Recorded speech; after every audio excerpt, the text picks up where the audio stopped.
ทุกคนมื้อนี้ข้อยก็สิเอาเซตตัวนี้มาให้ทุกคนเบิ่งเนาะนี่เซตราคาตัวนี้น่ะทั้งที่ข้อยฝากเครื่องหมู่หอนแล้วข้อยเซตว่าลูกค้าเครื่องหมู่หอนแล้วเด้อ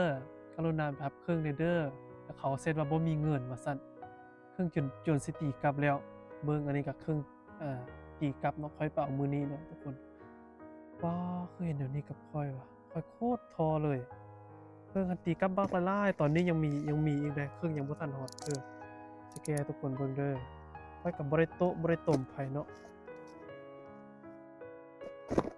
มันจะเป็นกล่องลูกค้ารอเนาะข้อยก็บ่เคยโต๊ะบ่เคยต้มไผนะแบบ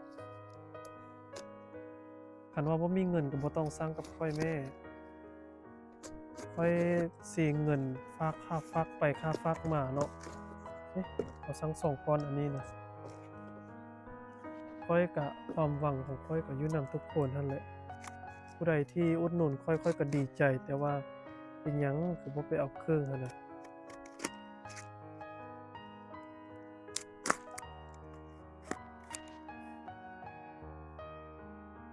คนคือกันเป็นหยังคือเฮ็ดให้กันคักแท้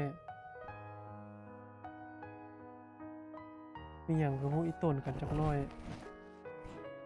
คันข้อยรวยคือเขาข้อยก็บ่ว่าหยังดอกอันนี้น่ะสั่งบักหลายๆแล้วก็บ่ไปรับเนาะข้อยก็บ่รู้แนวสิว่าเนาะทุกคนหมดหมดเลยทุกสิ่งทุกอย่างที่ข้อยหามาเงินสิกินข้าวก็บ่มีแต่มี2-3ถุงซื้อมาก็สิหมดแล้ว